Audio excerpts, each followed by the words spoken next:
Kaip vadinasi tavo darbas, kurį dirbi ir ką esi baigusi? Aš esu baigusi Riomeryje teisę, turiu teisės bakalaurą. Ir dėl savo darbo aš ties pasakius norėčiau jūsų paprašyti supratingumo, nes nenoriu šiuo metu jo sakyti, tačiau aš manau, kad ateityje, kai bus laikas, kai aš tikrai jausiuosi patogiai dėl to, aš jums tikrai būtinai jį pasakysiu. Jeigu būtų pasirinkimas išleisti 1000 litų rūbams ar kosmetikai, ką pasirinktum? Galimas vienas variantas. Manau, 1000 litų aš lengviausiai, greičiausiai išleisčiau batams. Nes nežinau, kam aš turiu didesnę priklausomybę batams ar kosmetikai. Nes jūs net įsivaizduojat, kiek aš turiu tokių gražių aukštakulnių ir panašiai. Jie yra garbingoj vietoje, lentynai sudėlioti ir aš praktiškai jų nenešioju, bet jie ten turi būti, jie turi gražiai atrodyti, visą laiką nuvalytos dulkės. Kaip ir kada sugalvojai filmuotis filmukams. Tiesą pasakius, tokį slaptą troškimo norą turėjau jau tikrai seniai. Tačiau, kai mes pradėjome gyventi kartu su Gytautu, jisai tikrai pastebėjo, kad aš labai dažnai žiūriu YouTube užsieniečių merginų grožio blogus. Ir jisai matydamas mano visą pasinešimą kosmetikai, kiek aš visko turiu ir kaip aš visko domiuosi, pradėjo man sakyti, kad, žinai, tu irgi tai gali daryti, nes tu labai daug žinai ir turėtum ką žmonėm papasakoti.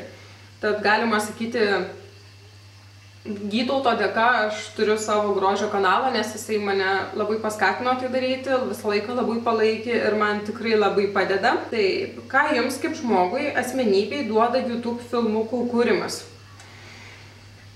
Aš manau, kažkas naujo gyvenime visą laiką duoda kažką labai daug pozityvaus, tiesiog reikia jį mokėti atskirti ir pasimti savo.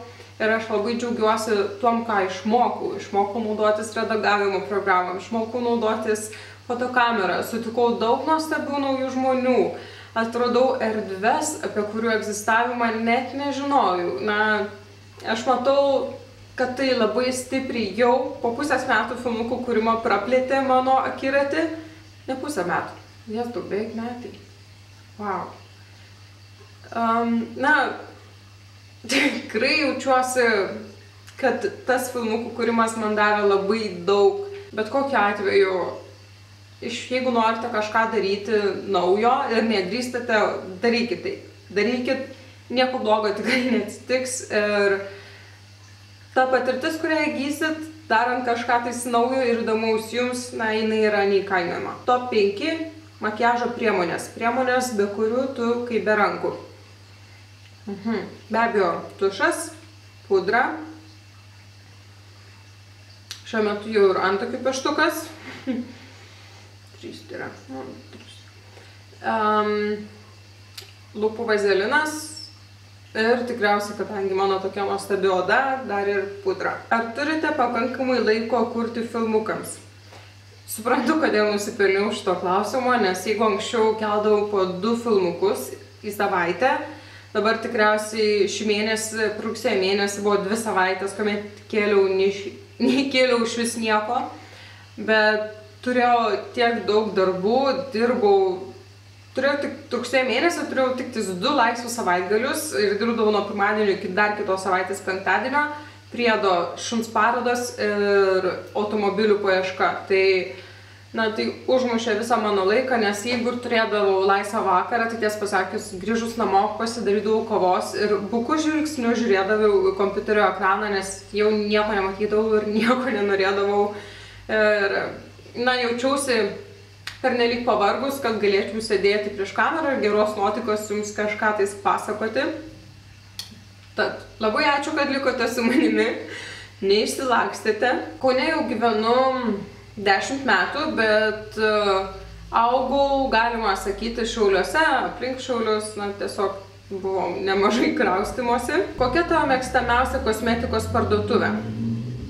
Be abejo, tikriausiai Aistruolė, tai yra kosmetikos išparduotuvė Kaune, nes praeinam pro šalį, tai yra, aš negaliu praeiti pro šalį ją neužsukus, nes man visą laiką įdomu, gal yra kažkas naujo, kažkas išparduodamo, kažkas, nes jie labai dažnai ir turi visokių prekių, kurių šiaip nei Eurokos, nei Dragas, nei Kosmodoj nėra. Aš nežinau, iš kur jie jas gauna, bet na, ten tikrai yra prekių, kurių nesu mačius niekur kitur. Kai buvote maža, ko norėjote būti? Neatsimenu, kuom norėjau būti, kai buvau visai maža, bet kiek atsimenu, tai kol buvau nuo 8 klasės, aš lankiau privatų žirgyną, kur mokiausi joti žirgais ir be abejo savo ateitį siejau su žirgais kaip trenerė ir na...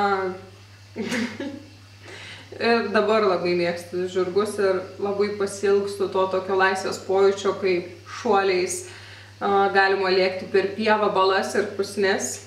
Tai vieni geriausių tikriausiai mano prisiminimų. Kas tavo stiliaus ikona? Koks juokingiausias nutikimas tau yra nutikęs susijęs su grožiu? Mano stiliaus ikona, manau, yra Angelina Jolie. Nes man be galo patinka jos makiažas, veido bruožas, jos stilius, na, apranga ir tikrai norėčiau būti ją. Tokį niekaip nesugalvoju, nes tai, kas man šiuo metu juokinga, yra praeities nesėkmės, makiaže, stiliai ir panašiai. Na, reikia iš savęs pasijuokti, bet kad taip tiksliai įvardinti galėčiau, tai nežinau. Nes... Atsiprašau, negaliu atsakyti konkrečiau šitą klausimą. Ar gauni daug neigiamų emocijų iš lietuvaičių, kurios nesupranta tavo video esmės? Ar džiaugiesi, kad pradėjai tai daryti ir iš kur gavai stimulą gauti kurti juos, kokia nauda tau? Na, pusiau šį klausimą jau atsakiau. Tad nuo pradžių, kiek man teko kalbėti su kitomis merginomis, kurios kuria video, aš gaunu labai nedaug, galiu pasakyti, tikrai labai nedaug neigiamų kažkokių emocijų ar replikų. Ir iš dalies, aš manau, visame toje bendruomenėje panašiai, aš suprantu, kad esu vertinama labai įdomiai, keistai, nes, nežinau, aš pasiskaitinėjau forumus ir panašiai, ką žmonės kalba apie visus šitus grožio kanalus ir žmonės mane ignoruoja, ta prasme. Jie nesako nieko gero, bet jie nesako ir nieko blogo, tad nežinau. Ir aš džiaugiuosi, kad tai pradėjau daryti, be abejo, taip, dar kartą, taip. Ar norėtum sugrįžti į studijų mokyklos laikus, kodėl? Ne. Aš esu toks žmogus iš savo asmenybės, kad aš neprisirišu prie praeities ir jeigu tai vyko, okei, buvo fun, gal nelabai ir na, praeitis yra praeitis, aš niekada nesureikšminu jos. Geriausi patarimai susiję su dekoratyvinė kosmetika, odos priežiūra, kuriuos esate sužinojusi ir pritaikiusi savo. Aš galėčiau pasakyti tikriausiai 2 patarimus, kurie bent jau man yra šventi, bet prisiduodu, aš jas laužau. Pirmoji yra nekišk nagų prie veido, o antroji, kad visos priemonės nuo spogelių, randelių, sausos odos, tempimo ir panašiai padeda tik tais tada, kai tai naudoji reguliariai. Taip, ką norėtum pakeisti savyje? Aš save myliu. Esu egoistė, aš tikrai pakankamai save myliu. Ir ką pakeisti savyje, manau, tai būtų smulkios smulkmenos, nieko kardinalaus. Jeigu, sakykime, kas liečia išvaizdą, tai be abejo aš labai buvau pradėjus kompleksuoti dėl to savo raukšlės. Ir turiu labai gražius nagus, tačiau vaikystėje nutiko tokia nelaimė, kad štai šis vidurinis pirštas man yra nukirstas. Dėl to nagas auga štai taip. Taigi, labai ilgų ir nagų, taip kaip man leidžia, aš negaliu užsiauginti, vien dėl to, kad šitas nagas išderina visą grožį. Ar turi tatų ir ar norėtum turėti? Neturiu tatų, norėčiau turėti, nežinau, kelinti metai renkuosi, bet vis neišsirenku, matyt, dėl to jos ir neturiu. Kokį didžiausią pokštą yra iškrėtusi Akela? Geras čia. Jinai visa yra vienas didelis pokštas, nenustykstantis vietoje, toks ryžas nukutis, kaip mes vadinam namie. Ir internete ne veltui sklaido juokai apie 10 Bassendžio taisyklių, kurios maždaug skamba taip, kad ką aš matau yra mano, ką aš galiu pasiekti yra mano, ką aš pirmas paėmiau, yra mano. Jeigu aš ten kažkur užlipau, viskas yra mano, tiesiog ką noriu, tą darau. Kokią šalį norėtum nuvykti labiausiai ir kodėl? Kokia kelionė labiausiai patiko? Labiausiai man patikusi kelionė tikriausiai buvo į Fuerteventurą, tai yra į Kanarų salas, kur keliavau su draugė, tiesiog buvo labai smagus mergaičių laikas. Kur labiausiai noriu nuvykti atostogoms, tai būtų Dubajus. Man, nežinau, tikrai galvojau, kad šiemet galbūt pavyks, bet suprantu, kad nebepavyks. Tai yra tikrai mano svajonių tikslas atostogoms, nes aš esu betono vaikas, man patinka didžiuliai miestai, pastatai ir Dubajuje, aš manau, kaip mieste tikrai pamatyti yra ką. Kokia šiuo metu mėgstamiausia daina ar dainos? Katy Perry, This is How We Do It. Tavo plaukai natūralūs ar dažai juos? Savo plaukus aš dažau, nes natūraliai jie yra tokios lietuviškai pilkos spalvos, ne. Ir aš juos dažau tiesiog tonų tamsiau, negu jie yra natūralūs, tad kai atauginėjau, dažau gal kartą į 3 mėnesius, tiesiog netaip matosi. Kur dažniausiai perki makiažo priemonės? Manau, tikriausiai internetu esu įsigijusi maždaug 80% savo turimos kosmetikos dėl to, kad yra pigiau ir didesnis pasirinkimas. Kokia tavo mėgstamiausia kosmetikos firma? Too Faced. Ar esi turėjus dar kokį gyvūną išskyrus akelytę? Tikriausiai matėt mano akvariumą. Kai augau kaip vaikas, turėjau labai daug gyvūnėlių, bet jų gyvenimo trukmė būdavo labai trumpa. Maždaug kiek pinigų išleidžiu per savaitę kosmetikai? Labai įvairiai. Galiu išleisti labai daug, kokį 1/4 algos vienu nuėjimu į parduotuvę, galiu nieko.